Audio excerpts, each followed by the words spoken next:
Halo, gue YouTuber Kepo. Kali ini gue bakal ngejawab pertanyaan YouTuber itu dapat duitnya dari mana sih?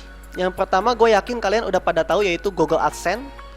Jadi Google AdSense adalah cara untuk menghasilkan uang dari internet dengan cara memasang iklan Google AdSense pada website atau blog. Jika ada orang lain atau pengunjung situs yang klik iklan, maka Anda akan mendapatkan komisi dari Google. Jadi sebenarnya memang dulu sebelum YouTube populer, Google AdSense itu biasa digunakan di blog atau website. Yang sekarang juga masih, tapi di blog atau website ini cukup rumit dan sulit supaya bisa diterima oleh Google AdSense, karena Google punya pertimbangan dan syarat tersendiri yang harus dipenuhi. Berbeda dengan YouTube yang sangat mudah, cukup upload satu video original buatan kalian, maka nggak pakai lama bakal diterima oleh Google untuk menggunakan AdSense. Nah, kalau blog gua sendiri aja sampai sekarang belum diterima sama AdSense, malah ditolak dan nggak bisa kirim permintaan lagi, nggak tahu kenapa. Makanya gua bilang di blog tuh lebih sulit ketimbang di YouTube. Oke, kembali ke YouTube. Seperti kalian tahu, pendapatan Google AdSense itu dari iklan. Kita bisa lihat di sini ada iklan banner, kemudian di kanan juga ada iklan. Nah, selain iklan ini, biasanya ada yang iklan yang bisa di skip ya, bentuknya video. Seperti ini contohnya iklan yang bisa di skip. Dan tentunya kalau misalnya iklannya di skip sama yang ditonton lama atau enggak sampai habis, itu penghasilannya berbeda. Jelas yang ditonton sampai habis tanpa di skip sama sekali, penghasilannya lebih gede ya ketimbang yang di skip.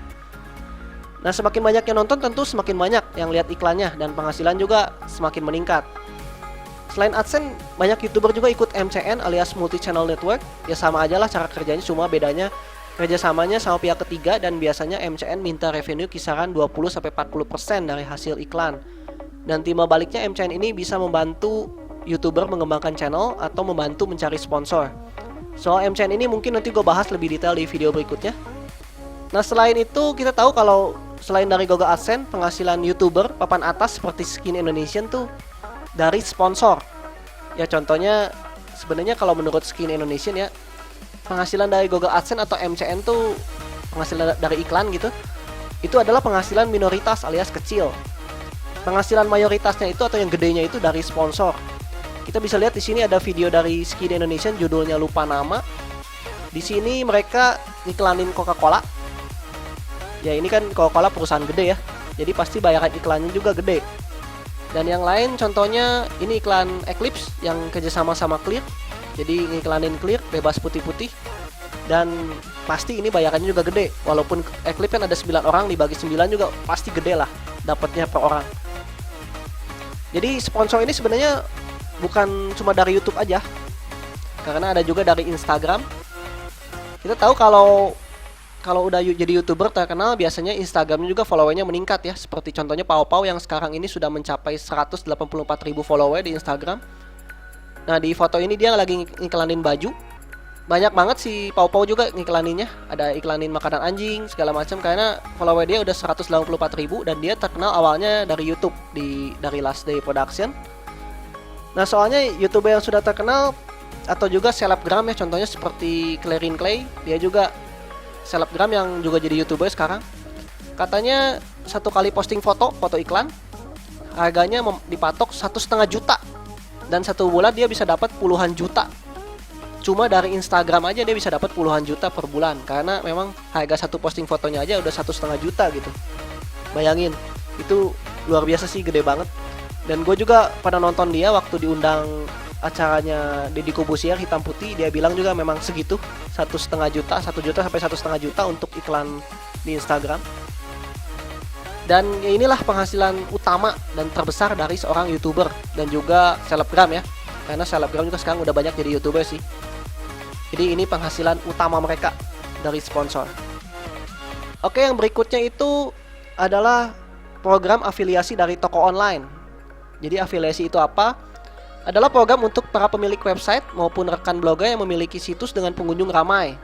Anda hanya perlu melingkan item barang yang terdapat pada situs bineka.com. Misalnya ini contohnya Bineka ya, karena dia juga punya program afiliasi. Seluruh produk yang terdapat pada website ini, kecuali produk yang dijual di bursa, bisa Anda buatkan link dengan cara yang sangat mudah katanya. Jadi intinya sih, misalnya ya, bineka.com menjual kaos di situsnya, ada barang kaos gitu. Nah, sebagai YouTuber, lu bisa ngebantu ngepromosiin kaos tersebut di channel YouTube lu, misalnya di description dengan cara memasang link menuju situs bineka.com. Nah, setiap kaos yang terjual dari hasil orang lain ngeklik link lu buat belanja di sana, maka lu bakal dapat komisi dari Bineka. Nah, komisinya berapa? Di situs Matahari Mall ini dijelasin sih berapa komisinya. Nah, ini cara-caranya juga dijelasin. Pasang banner text link Matahari Mall di website Anda. Di YouTube juga bisa. Ini kan dia bilang di blog ya, blog atau website. YouTube juga bisa di description linknya.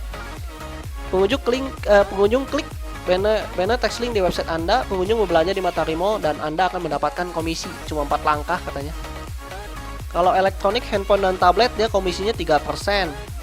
3% ya untuk produk elektronik. Kemudian fashion tuh 10%. Jadi kalau misalnya hitungannya lu berhasil ngedapetin komisi dari jualan kaos ya. Fashion pria misalnya 10%, berarti harganya misalnya fashionnya 100.000 bajunya. Berarti lu dapat komisi 10.000 tiap yang kejual satu kaos. Iya, kalau ada motor dan mobil juga 1% tapi komisinya, karena yang motor mobil mahal sih harganya. Jadi 1% juga kerasa gitu. Nah, program afiliasi ini yang dalam negeri ya. Contohnya Matahari Mall, Lazada, Bineka. Yang luar negeri juga banyak dan bahkan komisinya sebenarnya lebih tinggi. Jadi YouTuber Indonesia juga banyak yang menggunakan program afiliasi luar negeri. Yang pertama adalah Rakuten Marketing, eBay. Kemudian ada Amazon juga, ya ini yang luar negerinya. Dan biasanya sih yang ikut program afiliasi gini YouTuber yang ngebahas tentang gadget. Contohnya Sobat HP, ini dia nge-review Xiaomi Mi 5. Dan kalau mau beli gunakan link ini ya sob. Nah, link ini membantu kami untuk tetap membuat video di YouTube. Thank you. Ini adalah program afiliasi. Dia bilang ini untuk membantu kami untuk tetap membuat video di YouTube karena dia dapat komisi setiap kalian beli di sini di link ini. Dan kalau gua klik link ini maka masuknya ke Lazada ya. Nah, kalau kita beli ini kan gua klik link dia nih, langsung gua beli Xiaomi Mi 5-nya, dia bakal dapat keuntungan. Keuntungannya berapa? Kalau kita lihat sih bisa aja dari Matahari Mall. Handphone dan tablet tuh 3%. Misalnya harga Xiaomi Mi 5 berapa? 5,5 juta ya, dikali aja 3%, kira-kira berapa tuh?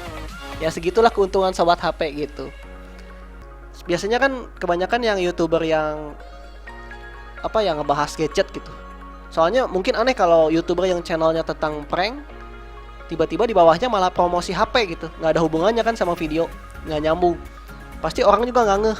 Jadi supaya afiliasi lebih jitu, memang harus ngebahas atau nge-review barang tersebut, kemudian membujuk para viewer untuk membeli barangnya lewat link di description. Contohnya seperti sobat HP ini ya, yang nge-review Xiaomi Mi 5, kemudian di bawahnya ada link untuk ngebeli Xiaomi Mi 5. Nah itu dia. Dan afiliasi ini bukan cuma jualan barang aja sebenarnya. Kalau di luar negeri tuh ada yang promosiin aplikasi, dapat komisi seperti aplikasi game atau aplikasi lain. Jadi nggak terbatas di jualan barang aja sih. Tapi kalau di Indonesia mungkin baru sebatas ke toko-toko online seperti Lazada, kemudian beli-beli, Matahari Mall dan lain-lain. Berikutnya sumber penghasilan YouTuber itu adalah dengan cara menjual merchandise. Contohnya Laurentius Rando yang menjual t-shirt ke para penonton YouTube-nya yang dipromosi lewat Instagram. Jadi kita bisa lihat di sini keep a smile on your face, dan banyak banget yang nanya. Komennya ada, berapa bang? Berapa harganya bang? Katanya boleh nggak warna kuning? Jadi banyak banget peminatnya. Kemudian kaos LDP. Jadi LDP juga jualan kaos di official Instagram merchandise LDP. Followernya udah 8.559, berarti udah banyak banget peminatnya ya. Kaos Jomblo by Mamun. Kemudian ada anak Sokaya, ini sweaternya. Modelnya adalah dari LDP sendiri, seperti Monica Tan, kemudian Mamun, ada Reza Sada juga, Eon. Dan ya ini sebenarnya mereka produksi sendiri. Jadi produksi sendiri, modal sendiri, dan berisiko ya sebenarnya kalau nggak laku atau bagaimana. Tapi kan mereka udah banyak penggemar, jadi pasti kemungkinan besar laku. Nah kalau misalnya yang pengen yang minim resiko gitu, tanpa malah bisa dibilang tanpa resiko sih, ini biasa dilakukan oleh Crack and Egg. Kalian bisa lihat dan beli produk yang kita jual di sini, dan gua klik masuk ke, nah ini merchandise-nya Crack and Egg. Ada casing HP, kemudian botol minum, ada kaos, dan ini juga dilakukan oleh sobat HP. Kalau gua klik di sini masuk lagi ke ts.co.id, sama kayak Crack and Egg tadi. Jualan kaos, harganya 119.000. Dan ts.co.id ini sebenarnya adalah jadi semacam toko online gitu dan membagi keuntungan. Jadi ts.co.id itu menyediakan semua, mulai dari online marketplace, produksi, pengurusan stok, dan customer service. Jadi konsentrasinya buat YouTuber ya atau yang mau jualan kaos di sini adalah membuat desain aja sekalian promosi gitu. Kalau YouTuber kan promosinya ke YouTube atau Instagram gitu. Dan biaya administrasi dan produksinya itu 100.000 per kaos.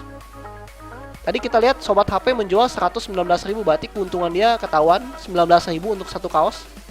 Itu kaos aja sih, karena ada banyak juga yang lain seperti casing handphone contohnya 120.000, kemudian ada jaket 180.000.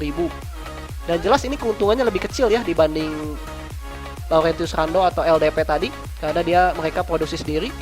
Nah kalau ts.co.id ini sangat malahan tidak ada, sebenarnya tidak ada risiko, tapi keuntungannya memang lebih kecil. Tapi kalau kuantitasnya banyak kenapa enggak, pasti bisa untung gede sih. Nah yang terakhir kita tahu kalau artis YouTube ya, bisa dibilang sebutannya artis YouTube yang terkenal di YouTube tuh bisa masuk atau membuka kesempatan ke bidang lain. Contohnya paling gampang main film. Ini YouTuber The Movie yang mereka bisa diajak main film di bioskop sama produser. Selain itu mereka juga mungkin bisa jadi bintang iklan di TV, pembicara di seminar kampus, diundang ke acara talk show di TV. Jadi penulis buku seperti Edozel yang punya buku Joomla Guidebook. Ya ini Edozel, buku Joomla Guidebook. Karena sudah terkenal pasti bukunya banyak yang cari ya, karena penasaran seperti apa sih bukunya Edozel gitu. Nah jadi mereka dari YouTube tuh bisa jadi selebritis dan membuka banyak kesempatan di berbagai bidang yang tentunya membuat penghasilan mereka bertambah. Sayangnya beberapa sumber penghasilan itu cuma bisa didapat kalau sudah jadi YouTuber terkenal. Contohnya pihak sponsor pastinya lebih melirik YouTuber yang udah ratusan ribu subscriber dan view dengan alasan lebih banyak yang nonton. Apalagi perusahaan gede ya. Kemudian jualan merchandise juga kalau YouTuber belum terkenal sih agak sulit. Jadi mungkin dikit yang belinya. Jadi memang harus naikin nama dulu baru bisa menarik perhatian orang buat beli. Contohnya kayak LDP yang udah mencapai followernya 8.500 untuk official merchandise-nya, ini udah pasti banyak yang beli. Dan apalagi membuka kesempatan main film atau masuk TV, jelas benar-benar harus YouTuber yang sudah sangat terkenal baru bisa mencapai sana. Kalau untuk YouTuber yang belum terkenal, paling sumber penghasilannya dari Google AdSense dan afiliasi, yaitu yang paling gampang sih. Kalau gue pribadi saat ini cuma dari AdSense aja, dan mungkin sebagian dari kalian ada yang nanya, berapa sih penghasilan gue sebagai YouTuber? Nah, itu pertanyaan cukup banyak di kolom komen ya. Banyak yang nanya ke gue, berapa sih penghasilan YouTuber kepo? Penghasilan gue nggak besar, cukup lah buat makan ya. Buat makan yang sederhana itu juga. Karena memang kalau mau jadi YouTuber kaya sih harus mengandalkan sponsor. Penghasilan terbesar YouTuber itu sumbernya dari sana, dari sponsor. Jadi ya doain aja supaya gue bisa jadi YouTuber besar seperti contohnya Edozel, seperti Last Day Production. Doain aja bisa jadi seperti mereka. Amin. Kalau misal menurut kalian masih ada sumber penghasilan YouTuber yang lain selain yang gue sebutin, kalian bisa komen di bawah. Di sini kita sama-sama belajar. Tapi jangan sebut jualan Mailtime ya. Misalnya ada yang komen, bang ada satu lagi yang belum abang sebutin, yaitu ngejualin barang-barang Mailtime di Kaskus. Ya itu sih kata gue nggak etis ya. Soalnya menurut gue kalau barang pemberian tuh harusnya digunakan dan dijaga, jangan malah dijadiin duit kemudian dijual. Oke, jadi video ini juga ngasih tau lah ke kalian gimana caranya untuk mendukung YouTuber. Ya caranya seperti yang gue sebutin tadi beberapa.